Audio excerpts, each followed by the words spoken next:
beautiful people, Hedge School, Mystery School, welcome to your tarot tutorial. So today we're going to be talking about location. Where do you leave your tarot cards? Right now, as we speak, where are your tarot cards? Are they with you, beside you, lost on a bookshelf, amongst a load of books gathering dust, or in the back of a drawer somewhere, or worse still, you cannot remember?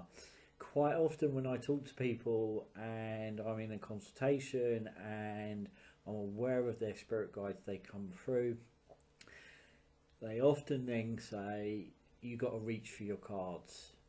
And quite often people will say, gosh, yeah, I have used them. I tried to use them. That is the other thing that people say.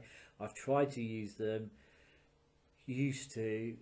Gosh, haven't done in a long time. I'm not even sure where they are. All right. And that's that thing of you try and use them and then you get kind of overwhelmed. You kind of feel very overwhelmed by learning the rigid meanings within the book or the pamphlet that comes with it, which is always a guide. You know, a good oracle deck, tarot deck by a very connected person will always say that this is a guide, work with it, it is the bones, and then you allow yourself to kind of put the flesh onto that. So, you know, you want to tap into just a seed of the meaning, but more than ever, as I've said in the previous tutorials, what you want to be doing is absolutely, completely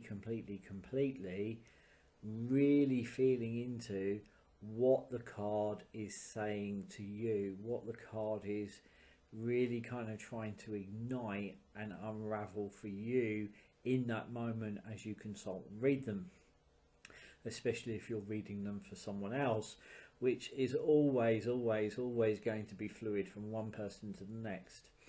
All right, so what people then do is go, just overwhelmed by trying to learn this whole book, and they put them down, and then eventually they put them in the back of a bookshelf or in a drawer or in a cupboard in a faraway dark place, and then they don't really come out, or they come back out, and then again this cycle of feeling overwhelmed. So what I'm wanting to do is absolutely show you how incredible these tools are.